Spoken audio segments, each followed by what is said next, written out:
Hi, this is Eddie Van Halen. Shh, I got some neat stuff to show you. Follow me. Here it is. The replica. Some people call it Frankenstein. I call it my baby. People have a lot of questions, and the guitar's always been a source of fascination. Kind of an enigma. Yeah, yeah. It's the same damn guitar as on the first record when it was black and white. People don't think about that. You know? No, a lot of people don't know. There's a black and white and a black, red, white one. But it's the same guitar. Yeah. It's a fascinating subject. It's a fascinating guitar because it just, people are crazy about it. I know. I have a couple questions that I want to ask you and sort of give people an insight. When did you build this guitar? Oh, 74, I think? Mm-hmm. Something like that. Oh, I was looking to, if you notice in old pictures, it had a Gibson sticker on it. Yeah, I've seen those Yeah. pictures. And I don't know where I got that sticker, but that was the perfect thing because what I was trying to do was cross-pollinate a Gibson with a Fender. Mm-hmm. Because I loved the vibrato bar. And this was way before Floyd. You know Oh, what I mean? yeah. Yeah. And, oh man, if I go into detail about how I used to keep that damn thing in tune, that would be a whole nother film. You know, at the time, nobody built their own guitars.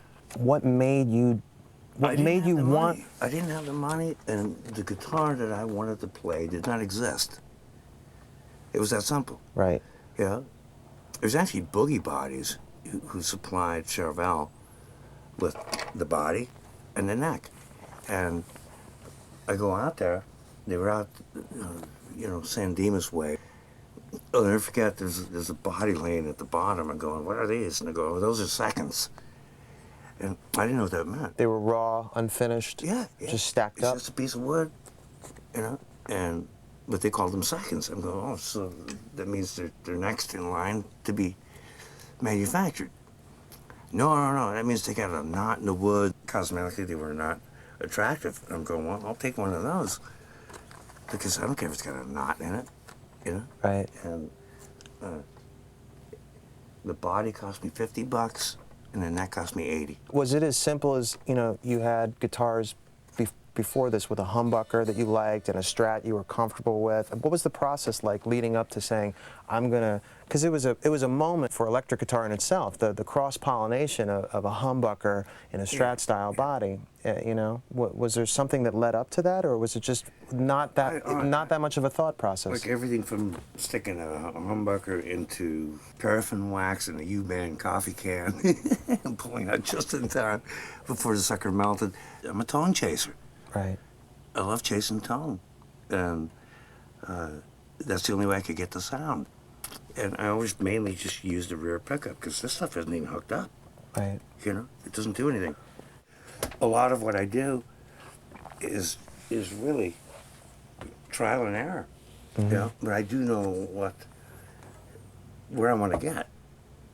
And sometimes I ruin a lot of stuff getting there. Once you had the body and the neck and knew that you were did you put the guitar together right away? The funny thing is, the black and white stripes, which was on the first Van Halen record, I don't know what made me think of that at all. I was just looking for something different, but I really wasn't looking. I mean, even the pick guard on the first record, I cut out myself. That was not a Fender. No. Yeah, I made that myself. Like with a pair of scissors and a soldering iron just to get the edges smooth. Once you had the elements, did you put it together right away, or? Yeah. Yeah. It didn't take more than a couple days. What were your first impressions after you had it together? Oh, this is kind of fun. Yeah. Yeah. It was kind of a culmination of years of putzing around, and everything kind of ended up in this guitar. Did you feel like you were onto something? Yeah. Well, I mean, for me, I wasn't looking for anything to sell or to please other people. There's just nothing was out there that I wanted. And that was my motivation, basically. Okay, I want something I want that works for me. Mm-hmm. using No locking nut. no locking nut. The old first record, yeah. Stock Fender I did tremolo. with this guitar, with no Floyd Rose, you know, no Yep. locking nut. And people were just dripping around. I don't know if fucks to keep that thing in tune. But it's all process of elimination and making sure everything's lined up. And Straight string pull. yeah.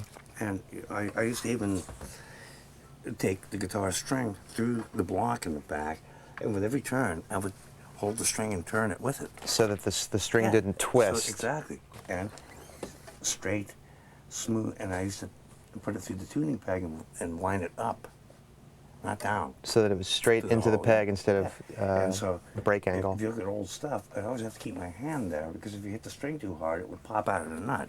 And I put 3-in-1 oil in the brass nut, and the grooves were bigger than they were supposed to be, but that's the only way it would slip and slide, kind of like a Mazzola party. You know? tricked it out. Yeah. But tricked it out for myself. Right, for performance. But you figured a way to tweak and trick it out. Well, you know me well enough that I trick everything out. To your spec, to what works for you. Whatever works for me. Do you remember what inspired you to paint the stripes? I don't have a clue. It just happened. Yeah. I just took. I'm going, okay, it needs paint, and for some reason I just grabbed masking tape, and I just started rolling it around on it, and then I painted it black first, and then I taped it for some reason, I don't know, and put tape on it, and then I spray painted it white, and I took the tape off, and then I used rubbing compound to smooth it out. I'm going, hey, it looks kind of neat. Yeah, it does. I mean, you can still kind of see it underneath the original, you know, stuff that's on the first record. But it certainly wasn't a corporate manufactured. It wasn't scientifically derived at in any way. It was just like pretty much everything I do. It's kind of a mistake, you know? The guitar, black and white, is super famous. But the guitar with the I almost wish I know. top coat of red See, that's what's funny. is even more famous. I know. And every time I look at it, I go, God, I wish I would have left it black and white with the pickguard. But then again, this is more famous. It took on a life of its own. Yeah, it's You know what I mean? beyond. Yeah. It's beyond it. It just took on a life of its own. How soon after the black and white coat? Because I'm pretty sure you did the first tour black and white with it black and white. Black and white, yes. Where did the red coat come into play? After Yellow and Black. The yellow and black strap. Oh, I hassled with that guitar forever, man. The yellow and black strap. The original Yellow and Black that we buried Dimebag with. Yeah. Yeah, because that was the real one. Oh yeah. You know. Rest in peace, Dimebag. So that's when I went back to this guitar. Because it just sounded better, felt Yeah. better, did what you wanted it to do. And I said, okay, let me change it up a little bit, you know. So this is the original guitar. Let me grab a replica real quick. This is gonna blow your mind. It's something I've always wanted to do. This is the shit. You know what I mean? Do you love it? Yeah. Yeah. Oh, it feels better than the real baby. No kidding. That was my last question. So you just knocked it out. It really, and it sounds better. What were your first impressions when you first Well, saw this guitar? Come on. It's like probably the first time in my life that somebody handed me something. Chip Ellis handed me a guitar that just freaking blew my mind. Yeah? It sounds better than the original. It feels better. And the cat just blew my mind. So maybe people can look forward to seeing you play the Oh, replica yeah. in Come on, he even got the ashes and cigarette burns, you know? It's like, the cat's insane. My favorite part is how they all have a 1971 quarter. Yeah, but see, it's got the extra hole. Right. Because it used to be Right. shifted over to put underneath here. And then I just filled another hole because I didn't need it anymore. But So this is going to be he a limited- nailed everything. Yeah, it's crazy. It is, And it's crazy. And the writing But on look what I wrote. The writing This on it. is the shit.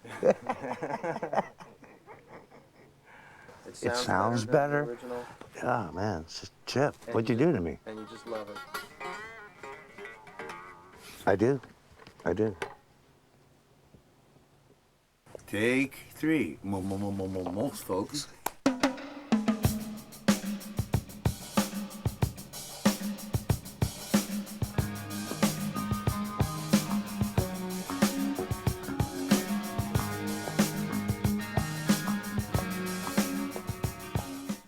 So I want to introduce everybody to the man responsible for this amazing recreation of Ed's most famous #1 baby guitar, and that is Chip Ellis. Chip is a guitar builder for Fender Musical Instruments, the parent company to the EVH Guitar Company. He's done an amazing job, and I thought it'd be really good to get insight from Chip's perspective on the guitar. If you don't mind, I'm going to pepper you with some questions. And Please do. how did you come into this project? Well, the project came down the pipeline, and I was the only one at Jackson and Charvel that had done any relic guitars, so I snatched it up before anybody else could get their hands on it, and just did my thing. Yeah. Really got into it. So. Yeah. What went through your mind when you knew that you were going to be in charge of creating this replica? It absolutely flattered me, because this guitar is what got me into guitar playing. So it was like everything I had been working for just come full circle. So you were a fan of Ed's music and his guitars previous to this project? His music is what got me into this. How long, when was the first time you heard Van Halen? 1984 album. Yeah. I wore it out. I bought it on tape. I wore that out. Changed your life? First CD I ever bought when CDs came out was 1984. Changed your life? Changed my life. This man And this guitar. And you play as well. You've been playing since you were a kid. Mm-hmm. So I mean, aside from I think you need to be able to play in order to do what he did. oh, I think so too. Yeah. It helps when you're a guitar builder to play it. Was the impression that you got from Van Halen or Van Halen music, was it guitar first and then you became interested in the building process, or were you interested in the building process early on, or how did that work? It was early on I got into it. The first guitar I bought was an Area Pro 2, Les Paul copy, and I tore it apart and I spray painted it and was constantly messing with it. I think that there was an aspect that Ed was putting out there in the world where everybody, like, it wasn't just enough to be a player, but you had to f with your guitars too at the same time. You know, it was cool. It was cool. Ed made it cool. Did Ed inspire the way you build guitars at all, or did he really provide an impetus to become a builder? A little bit of both. His technique in building, you know, make it work for yourself. You know, just go at it, whatever it takes. I mean, you told me that you chiseled this out, right? Yeah. Well, look at it. You know, I kind of did the same thing. No pro job. I would take guitars and just destroy them. You know, just trying to get what I want. And then as I learned, you know, how to work on guitars and got better at building and everything, then I started making them a little more polished. And well, how did you go about building the guitar? What was the process like? You've got the project, now it's yours. You know, you're going through a thought process. You know, when you actually got to a table This and is what I want to know.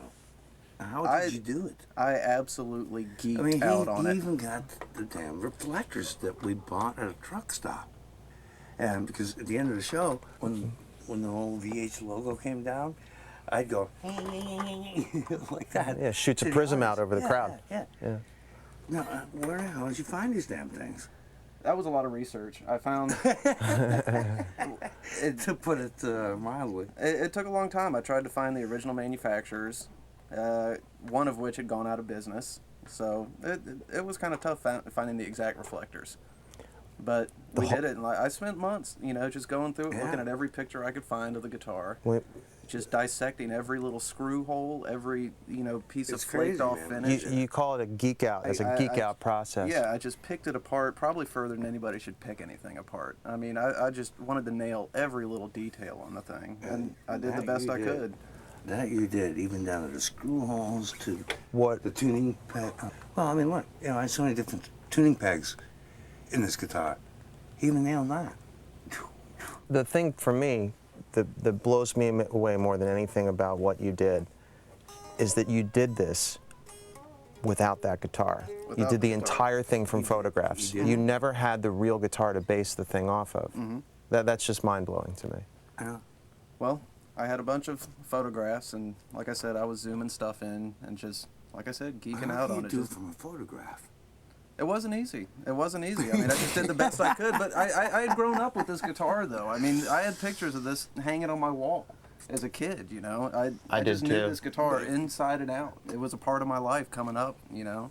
That's so special, you know. And like I said earlier, it's part of both of ours. It's a part of all of ours, you know. It was part of a lot of people's lives, and it just, like I said, once I got to working on this, it just felt like everything had come full circle. It was such an honor. How did you feel after you talked to Ed, because you weren't with the guitar when the guitar got delivered to Ed, but once, you know, Ed had seen the guitar and called you, and you knew that he was happy and excited with the guitar, you know, how did that make you feel? It blew my mind. It was a great day. It really was. That's a day to remember in your life. Definitely. Yeah. A pivotal moment. I'm as impressed as anybody could be. You've done Yeah. you've done an I'm amazing. sitting here playing a replica, and it feels better than the real one. There's just so much detail and so much that went into building this guitar, and it's so exciting. It's one of the most famous guitars in rock and roll history. It'll be an icon. 100 years from now, people will know exactly what it is and what it was. And you know, I'm just glad it was you, and I just think it's fantastic how happy Ed is with it. I have one question for both of you guys. Yeah. Have you ever confused the replica with the original? Yes. Really? That's why I wrote this on the back. So We have a picture sitting on the Yeah, tailgate of my yeah, car. yeah. We're all Yeah. looking at 3 of them at Mhm. once, wondering which one's which. They're amazing. Yeah, they are. Well, thank you both for sitting with me and answering My some pleasure. questions.